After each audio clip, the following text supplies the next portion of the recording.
Everyone, welcome to the show. So, I want to talk today about the Swamp 2.0, Donald Trump Swamp 2.0. Before we get to that, though, as I've mentioned in other videos, if you are watching this video on the platform with the initials TT, you all know who you are. I am not going to be there after the end of this month. I am leaving the platform because of the games that they're playing and shadow banning me and demonetizing videos. It is literally just not worth my time anymore. And I have a feeling that they're going to kick me off soon anyway. So if you like this content, if you want to follow me and my show, head over to the other platform with the initials YT and search for Raw News and Politics. So here is what we need to talk about today. As you guys all know, the last time Trump was in office, he put people in charge of government agencies that had direct conflicts of interest with the same department that they were running and with the companies that they were overseeing, the industries they were overseeing. They were essentially making the laws and the rules and decisions that would benefit them personally and line their pockets. This second Trump administration is shaping up to be no different. The only difference is that, and I'm hoping this is true, that these people that he's choosing now are billionaires and swamp monsters of a different set who don't actually know what they're doing, who have never done this type of work before. Last time they were a little bit more efficient. This time I'm hoping that they're not only swampy, but also inefficient and ignorant of how things work so that they can't do too much damage. But anyway, I thought it would be helpful just to run through a few of the most blatant examples of the fox guarding the hen house. So first up, Dr. Mehmet Oz. He is Trump's choice for head of the Centers for Medicare and Medicaid Services, so CMS for short. If he is approved to lead that department, he will have major conflicts of interest based on the stock that he owns in a bunch of different companies. So according to the Los Angeles Times, when Oz ran for the Senate a couple years back, he was forced to disclose the fact that he has currently tens of millions of dollars invested in healthcare and medical technology companies. So these are companies that could see their share price skyrocket or completely tumble, depending on, what he does, the policies, the contracts that are approved by CMS, by the department that he is going to be running. So a perfect example, Oz owns or has $600,000 invested in United Health Group. Yes, that United Health Group, the parent company of United Healthcare, whose CEO was just shot and killed. And the one that we're finding out is just completely dirty, scuzzy, doing all kinds of shady stuff. The LA Times pointed out that United Health is contracted with the government for its Medicare Advantage program. And that company, among other things, which I just shared with you yesterday, how they have been accused, or they are not even accused, it's been proven that they're taking care away from children with autism.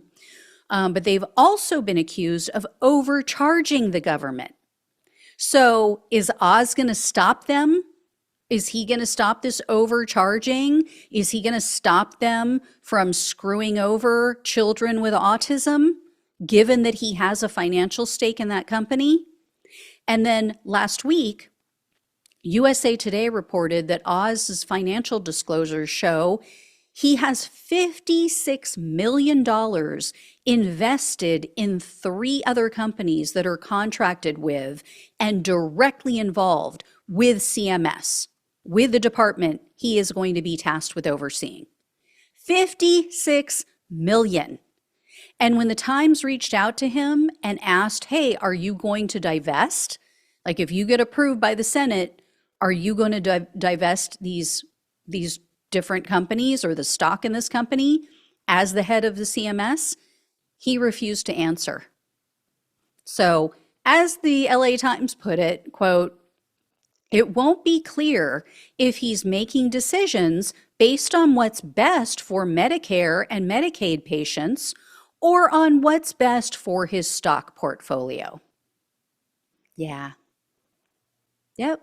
But we're going to drain the swamp, guys. Next up, Trump's Commerce Secretary nominee. So this is Howard Lutnick. As with Oz, Lutnick holds stock in companies that will fall under the direct purview of his government agency, and he will play a key role in implementing Trump's promised tariffs. So of note, Lutnick owns more than $800 million in Tesla stock. Can someone say, like, conflicts upon conflicts? I mean, are we to believe that he won't consider his own bottom line when he's making trade and tariff decisions? Or, that he's not going to help out, do a solid for Elon Musk, who's also now pseudo-related, part of Donald Trump's new administration. And speaking of Tesla, Trump's new little buddy, his little Elon Musk buddy, he has the best of both worlds because Trump appointed him to co-chair that fake government agency where he doesn't have to divest, he doesn't have to step down from his companies. And companies, by the way, that receive millions upon millions of taxpayer dollars from the government. Companies that literally have contracts with the government. And yet, Trump has tasked Musk with advising him on how to allocate those same taxpayer dollars. What could go wrong there, right? Let the grifting begin. And as the Guardian news outlet noted, Musk could easily use his pseudo-government position to benefit his own companies while smothering the competition. So it's not just about how much can he use the government to line his own pockets. It could also be used to completely decimate any competitors.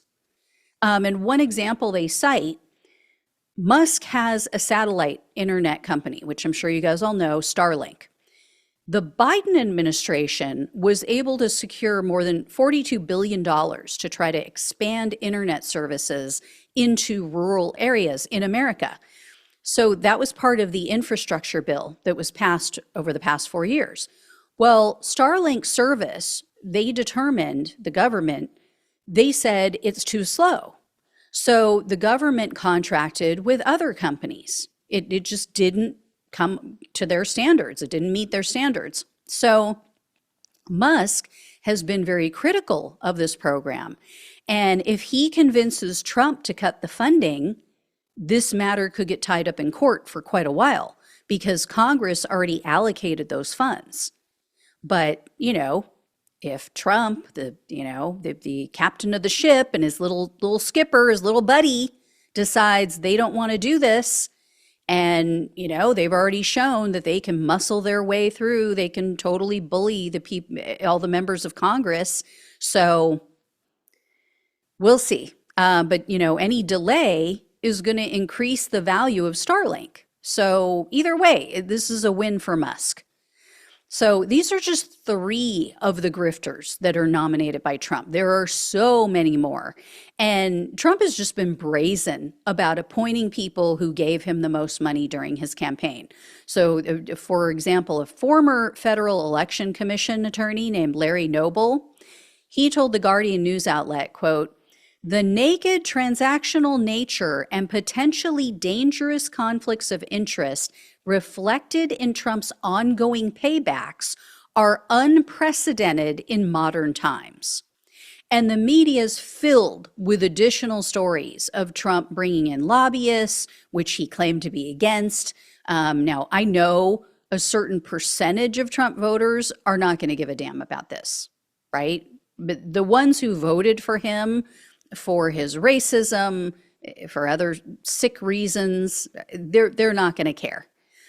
But there's another percentage of voters, particularly younger voters, the first-time young voters, they don't have any memory of his first administration. right? I mean, I've mentioned this before. A lot of them, if they're 18 right now, they were 10 years old, or when Trump ran for office. They were, I mean, no, they were 10 years old when he first took office. They were 8 years old when he was running for office. They do care. Younger generations do care about things like this. They believed him when he said he wanted to end the corruption in DC. They have no idea what's coming.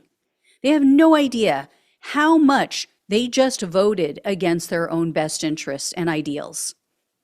As I said before, though, I think they need to get the full Trump experience, because then maybe we can finally put this whole MAGA insanity to rest once and for all. So I want him, believe it or not, I want him to get all of his picks. I want every person that he wants in office, in his administration and various departments, I want him to get them, because I want the American people to see exactly what it's like under this kind of swamp, with this kind of corruption and self-dealing. And I want them to see the full MAGA Republican, the Trumplican experience. Enjoy it all. Try all the services, right? I mean, I want it to be like you're on a cruise, right? Everything's included. You're going to get the full experience. All right. I will let you all know when or if I hear any more. Thank you so much for watching and listening. Please like, please share, and subscribe. I almost said experience. Subscribe if you have not, and please donate if you possibly can. Links are below in the description box on YouTube and on the podcast. So thank you all again so much. Love you all. Take care. Talk with you soon.